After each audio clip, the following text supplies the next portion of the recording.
বাহিরে বের হয়ে গেছে।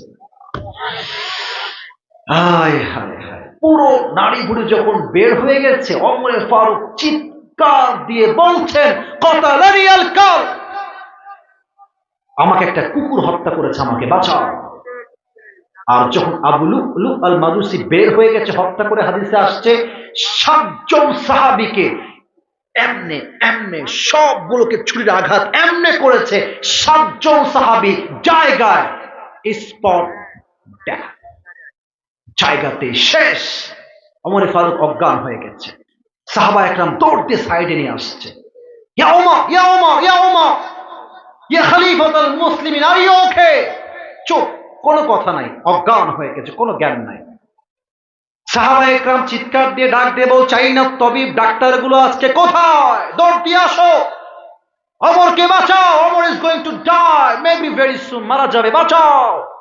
সবাই দৌড় দিয়ে আসছে ডাক্তাররা। এই দেখেন ওমর ফারুক এমনে শুয়ে আছে, মানে এইভাবে হেলান দিয়ে। ডাক্তাররা এসে ওনার কাঁধে, এই যে কাঁধে হাত দিয়ে হালকা করে উঠিয়েছে। এটা হচ্ছে একটা পানির গ্লাস, হালকা করে মুখটা হা করে পানি দিয়েছে। পানিটা গলা দিয়ে নেমে, বুক দিয়ে নেমে, পেট 2 ভাগ হয়ে গেছে, সব পানিগুলো পেট দিয়ে বের হয়ে গলগল গলগল করে বাহিরে পড়ে গেছে। বলছে দুধ নিয়ে আসো, দুধ, গাঢ় খাবার, সহজে বের হবে না। দুধ নিয়ে আসছে, মুখে দিয়েছে, গলা দিয়ে নেমে, বুক দিয়ে নেমে, পুরো পেট কেটে বাহিরে বাহিরে হয়ে গেছে। এই দৃশ্য দেখে সাহাবা একরামদের সকলের চোখে পানি চলে আসছে। ওমরের কি অবস্থা!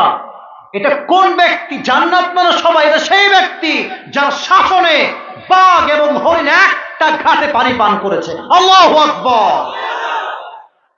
এই দৃশ্য দেখে ডাক্তাররাও কান্না করছে, বলছে শেষ, হয়তোবার কখনোই তিনি বাঁচবেন না, শেষ হায়াত। এক সাহাবী দেখছে ওমর ফারুকের চোখটা একদম a little bit, a very little bit, একদম ছোট্ট করে তিনি খুলেছে, একদম ছোট, হালকা ঝাপসা। ওই সাহাবী দৌড়তে আসছে, ইয়া ওমর, আপনি ঠিক আছেন? কি হয়েছে বলেন আমাকে। ওমর ফারুকের কোনো কথাই নাই মুখে, উনি জাস্ট ইশারা করছেন, ইঙ্গিত, মানে তোমার কানটা মুখের কাছে নিয়ে আসো।